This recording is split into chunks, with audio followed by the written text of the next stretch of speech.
नमस्कार दोस्तों, आपका आपके YouTube channel IGNOU notes for you में हार्दिक स्वागत है। अभिनंदन है। आज के इस वीडियो में हम BHIC 101 की यूनिट 4 देखेंगे, जिसका नाम है नवपाषाण काल। यानी आज हम नवपाषाण काल के बारे में पढ़ेंगे। नवपाषाण काल, इस टॉपिक में हम आज प्रस्तावना पढ़ेंगे। सबसे पहले जलवायु और जीविका निर्वाह में परिवर्तन पढ़ेंगे, नवपाषाण संस्कृति पढ़ेंगे, नवपाषाण क्रांति की अवधारणा पढ़ेंगे, शिकार भोजन संग्रह से कृषि के संक्रमण के बारे में वाद विवाद पढ़ेंगे, वैश्विक संदर्भ में नवपाषाण काल के बारे में पढ़ेंगे, नवपाषाण और समकालीन संस्कृतियों के बारे में पढ़ेंगे, भारत के नवपाषाण संस्कृतियों के बारे में पढ़ेंगे, उत्तर पश्चिम क्षेत्र की नवपाषाण संस्कृति के बारे में पढ़ेंगे, उत्तरी क्षेत्र कश्मीर की नवपाषाण संस्कृति के बारे में पढ़ेंगे, विंध्य पहाड़ियों की नवपाषाण सांस्कृतिक बेलन एवं गंगा नदी घाटियों के बारे में पढ़ेंगे, मध्य पूर्वी गंगा क्षेत्र की नवपाषाण संस्कृति के बारे में पढ़ेंगे, मध्य पूर्वी भारत की नवपाषाण संस्कृति के बारे में पढ़ेंगे, पूर्वोत्तर भारत की नवपाषाण संस्कृति, दक्षिणी भारत की नवपाषाण संस्कृति, सामाजिक संगठन और आस्था प्रणाली के बारे में पढ़ेंगे। इतने सारे टॉपिक रहेंगे आज के वीडियो में। सबसे पहले प्रस्तावना। नवपाषाण संस्कृति की परिभाषा, प्रकृति और विशेषताओं के बारे में देखेंगे। भारतीय नवपाषाण युग का अध्ययन करेंगे। जरूरतों के लिए प्रकृति का दोहन किस प्रकार किया जाता था, ये सब देखेंगे। कृषि के लिए जंगलों को साफ करना और भूमि को जोतने का उपयोग करते थे। नई तकनीकों के साथ बने नए नए उपकरणों का इस्तेमाल करते थे। खानाबदोश जीवन से निकलकर लोग गांवों में बसना शुरू कर दिया था, किंतु शिकार और भोजन इकट्ठा करना जैसे पुराने तरीके जारी रहे थे। जलवायु और जीविका निर्वाह में परिवर्तन। नवपाषाण युग पुरापाषाण और मध्यपाषाण युग के बाद तथा ताम्रपाषाण युग से पहले आता है। दुनिया भर में गर्म जलवायु शुरू होने से जानवरों और पौधों की आबादी और प्रकृति में बदलाव आया। इन पर्यावरणीय परिवर्तनों से नवपाषाण संस्कृति बहुत प्रभावित हुई। नवपाषाण संस्कृतियां ग्रामीण और कृषि संस्कृतियां हो गई। उन्हें धातु के बारे में ज़्यादा ज्ञान नहीं था। पत्थर के परिष्कृत औजारों और मिट्टी के बर्तनों का इस्तेमाल करते थे। नवपाषाण काल में पौधों की खेती और घरेलू पशुओं को पालते थे। जानवरों और पौधों की देखभाल के लिए विशेष समय के लिए एक जगह पर बसते थे। सर्दियों में अलग जगह और गर्मियों में अलग स्थान पर। आहार के लिए मछली पकड़ते थे। नवपाषाण संस्कृति। पुरापाषाण के बाद मध्यपाषाण और उसके बाद नवपाषाण संस्कृति आती है। नवपाषाण संस्कृति 12,000 वर्ष पूर्व से लेकर 6,000 वर्ष पूर्व तक थी। नियोलिथिक शब्द दो यूनानी शब्द नियो यानी नव या पुराण और लिथोस यानी पत्थर या पाषाण से मिलकर बना है। नवपाषाण संस्कृति पॉलिश किए गए पत्थर के औजारों और कुल्हाड़ियों का प्रयोग। शेल्ट, उनको शेल्ट कहते थे। दक्षिणी भारत में नवपाषाण ब्लेड और पत्थर के उपकरण प्राप्त हुए हैं। नवपाषाण काल में उन्हें पत्थर के कुछ उपकरणों को पॉलिश किया था। हालांकि परतदार यानी फ्लेक्ट और बगैर अपरिष्कृत किए गए औजारों का उपयोग जारी रहा था। प्रारंभिक ग्रामीण और खेती वाले पशुपालन समुदाय जिन्हें धातु का उपयोग नहीं किया था वो भी थे। नवपाषाण क्रांति की अवधारणा। प्रारंभिक कृषि पशुपालक सांस्कृतिक विकास, इसको नवपाषाण क्रांति कहते हैं। कृषि पशुपालन स्थायी जीवन की शुरुआत हुई थी। माइल्स बर्किट ने नवपाषाण संस्कृति की पहचान पॉलिश किए गए औजारों, जानवरों और पौधों को पालतू बनाने के रूप में की है। खाद्य सामग्री एकत्र शिकार संग्रह करने वाली अर्थव्यवस्था से खाद्य उत्पादन कृषि पशुपालन अर्थव्यवस्था में परिवर्तन का संकेत है। पहले खाद्य सामग्री इकट्ठा करते थे और अभी खाद्य उत्पादन करने लग गए थे। नवपाषाण उपकरण, इस प्रकार पत्थर के ऊपर लकड़ी बांध के उसको कुल्हाड़ी के रूप में यूज करते थे। ये भी एक कुल्हाड़ी थी और ये अन्य उपकरण थे। नवपाषाण क्रांति। पौधारोपण और पशुपालन की शुरुआत होने पर बड़ी मात्रा में अनाज और पशुओं के भोजन का उत्पादन होने लग गया था। उत्पादित भोजन का संग्रह करने हेतु मिट्टी के बर्तनों का निर्माण किया गया। सेल आश्रय से दूर खुले इलाकों में धूप, बारिश और हिंसक जानवरों से बचाव के लिए घर बनाने पड़े थे। धीरे धीरे बड़े गांव विकसित हुए और स्थायी आवास बनाए गए। मवेशियों और भेड़ों की रक्षा के लिए बस्तियों की घेराबंदी की गई। खाद्य सुरक्षा के कारण अधिक लोग गांव में बसने लगे। इस अवधि के सांस्कृतिक विकास को नवपाषाण क्रांति कहा जाता है। शिकार और भोजन संग्रह करते थे, उसके बाद कृषि की तरफ संक्रमण हुआ। इसके बारे में बहुत सारे वाद विवाद हैं। खेती की शुरुआत के बारे में अलग अलग विद्वानों के अलग अलग मत हैं। वी गार्डन चाइल्ड, इनके अनुसार जलवायु परिवर्तन के कारण उपजाऊ अर्धचंद्राकार प्रांत दक्षिण पश्चिम एशिया में खेती की शुरुआत हुई। ये अर्धचंद्राकार क्षेत्र है, आप देख सकते हैं। भू आकृति विज्ञान और जलवायु कारकों के परिणाम स्वरूप रेगिस्तान के विशाल भूखंड से एक अलग मरुद्यान का निर्माण हुआ। मरुद्यानों के आसपास अधिक से अधिक संख्या में मनुष्य अपने पशुओं के साथ रहने लगे। इस क्षेत्र में कृषि का विकास हुआ। रॉबर्ट ब्रेडवुड, खाद्य उत्पादन धीरे और क्रमिक विकास से हुआ है। इनका मानना है जिन नाभिक क्षेत्रों में प्रचुर मात्रा में पशु और पौधों की प्रजातियां थी, वहीं से खेती की शुरुआत हुई है। पौधारोपण और पशुपालन कार्य की ओर परिवर्तन हुआ। कृषि में संक्रमण काफी हद तक मानव प्रकृति और पर्यावरणीय परिस्थितियों में परिवर्तन के कारण हुआ। लुइस आर बिनफोर्ड, कृषि की शुरुआत के लिए जनसंख्या गतिकी को मुख्य निर्धारक माना जाता है। जनसंख्या की वृद्धि की वजह से कृषि कार्य अनिवार्य हो गए। पूर्व में स्थित कुछ गतिरहित समूह ने जनसंख्या के दबाव से प्राकृतिक संसाधनों का अधिक दोहन करने से कृषि की शुरुआत हुई। इनका मत अलग है। केंट फ्लेनरी, इनका मत, कृषि की शुरुआत एक घटना के बजाय एक लंबी प्रक्रिया है, ये अचानक नहीं हुई। शिकारी और संग्रहकर्ता एक जगह से दूसरी जगह मौसमी प्रस्थान में वहां स्थित पौधों और जानवरों का भरपूर दोहन करते थे। मक्का और गेहूं जैसे कुछ पौधों के संकर हाइब्रिड किस्मों को विकसित किया, जिसे वर्ष के विभिन्न समय में उगाया जाने लगा। नवपाषाण क्रांति वास्तव में एक लंबी प्रक्रिया है, सामाजिक और सांस्कृतिक कारकों और पर्यावरणीय स्थिति से प्रभावित होती है। यह कोई साधारण एक बार का आविष्कार नहीं है, बहुत लंबे समय तक चलने वाली प्रक्रिया है। वैश्विक संदर्भ में नवपाषाण काल को देखेंगे। सभी नवपाषाण समुदाय पूरी तरह से गतिहीन नहीं थे और कुछ समुदाय अर्धगतिहीन और खानाबदोश जीवन भी जीते थे। नवपाषाण युग के प्रारंभिक साक्ष्य उपजाऊ अर्धचंद्रीय क्षेत्र, मिस्र की नील नदी की घाटी, इजराइल, फिलिस्तीन, सीरिया और मेसोपोटामिया आदि हैं। सिंधु क्षेत्र और भारतीय उपमहाद्वीप के गंगा घाटी, चीन और मेसो अमेरिका तक पाए जाते हैं। लगभग 10,000 से 5,000 बीसी तक दुनिया के कई हिस्सों में कृषि और पशुपालन संस्कृति का उदय हुआ। इजराइल, फिलिस्तीन और सीरिया, लेवांत, तुर्की, इराक के क्षेत्र में 9वीं शताब्दी बीसी में कृषि और पशुपालन संस्कृति का विकास हुआ था। नवपाषाण और समकालीन संस्कृतियां, नवपाषाण और उसी समय के समकालीन दूसरी संस्कृतियां। भारत की नवपाषाण संस्कृतियां हड़प्पा, ताम्रपाषाण युग और लघुपाषाण का उपयोग करने वाले शिकारी संग्रह संस्कृति के समकालीन थी। नवपाषाण संस्कृति को मानव इतिहास में एक प्रमुख मोड़ की तरह देखा जाता है। दुनिया के सभी क्षेत्रों में नवपाषाण संस्कृति को नहीं देखा है।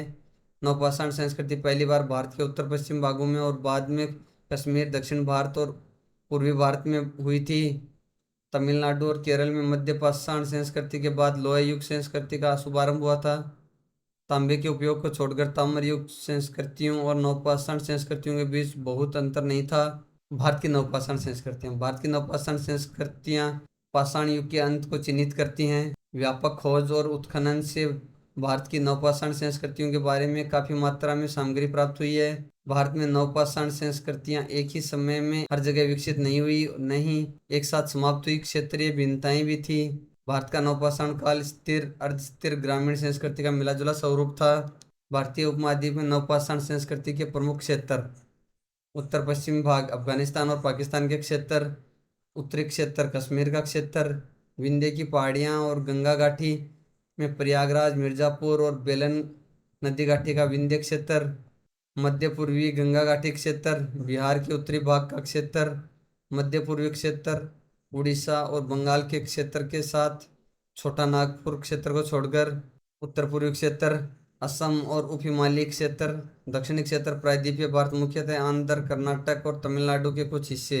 उत्तर पश्चिम क्षेत्र की नवपाषाण संस्कृति, उत्तर पश्चिम क्षेत्र की नवपाषाण संस्कृति अब पाकिस्तान और अफगानिस्तान में है, किसी जमाने में भारत में थी। गेहूं और जौ की खेती और पशुपालन की शुरुआत के साक्ष्य मिले हैं। दुनिया के शुरुआती क्षेत्र जहां पशुपालन और पौधारोपण के संयुक्त साक्ष्य हैं। इस क्षेत्र में स्वतंत्र रूप से खेती की शुरुआत हुई थी। उत्तरी अफगानिस्तान की गुफाओं में मध्यकालीन शिकारी संग्रहकर्ताओं द्वारा जंगली भेड़, बकरी आदि के शिकार के साक्ष्य मिले हैं। कच्छ के मैदानी भाग शुष्क पहाड़ों और सिंधु के मैदानों के बीच स्थित है।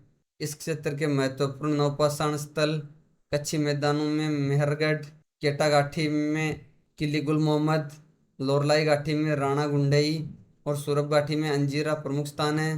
तो अन्य महत्वपूर्ण स्थल गुनलन, रहमान डेरी, तारकाई किला और सराय खोला हैं।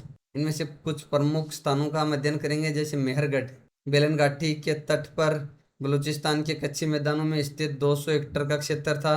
आप ये देख सकते हैं, ये पाकिस्तान का नक्शा है और पाकिस्तान में यहाँ पर मेहरगढ़ है। स्थल में पूर्व मर्दबान नवपाषाण काल से हड़प्पा संस्कृति तक के प्रमाण मिले हैं। सांस्कृतिक काल 7000 से 5500 BC ईस्वी तक था। ये लोग पॉलिश किए गए पत्थर की कुल्हाड़ियों, चक्की, विशेष प्रकार आकार के छोटे मोटे पत्थर और हड्डी के औजारों का इस्तेमाल करते थे। लोग मिट्टी के घर आकार लगभग 2 मीटर बाय 2 मीटर के घर बनाते थे। यह आप इसमें आकार देख सकते हैं, लोग किस प्रकार के घर बनाते थे। मृतकों को घरों के अंदर ही दफन करते थे।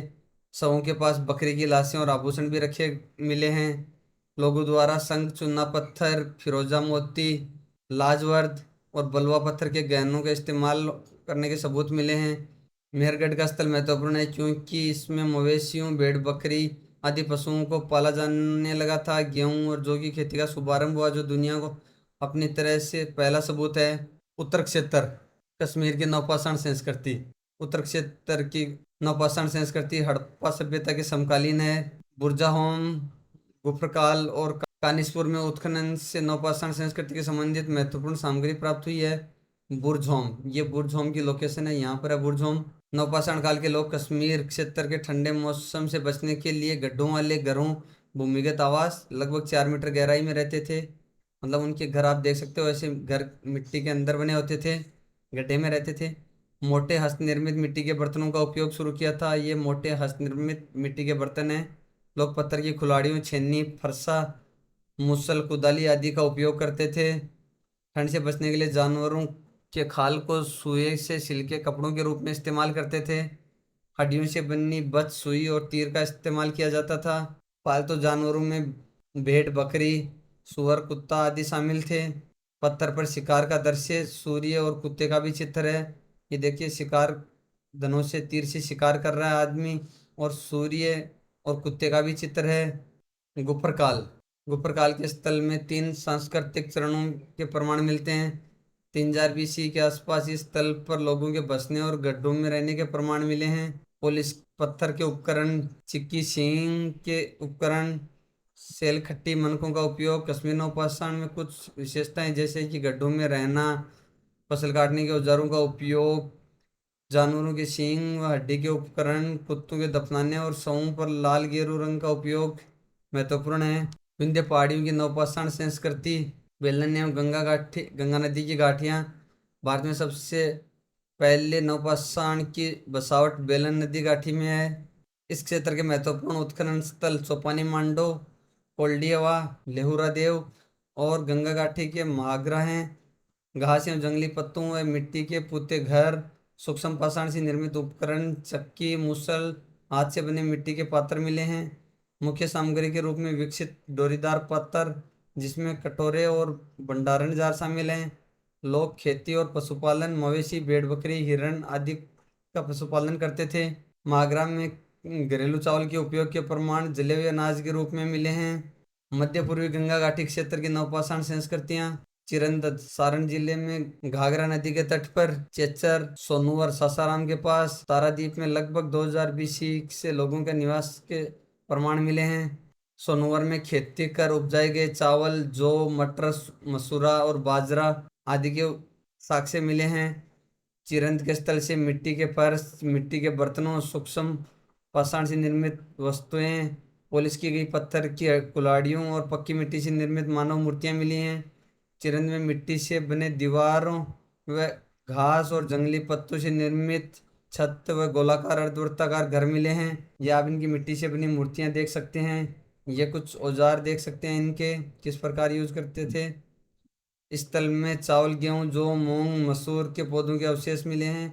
इस क्षेत्र में पक्की मिट्टी से बने कुबड़ वाले बैल, पक्षियों और सांप की मूर्तियों तथा चूड़ियों और मनके व पत्थर फेंकने के हथियार मिले हैं। मध्य पूर्वी भारत की नवपाषाण संस्कृति। नवपाषाण स्थल पश्चिम बंगाल और उड़ीसा के बीरनपुर, कुचाई, गोलबाइसन और सकरजंग महत्वपूर्ण स्थल हैं।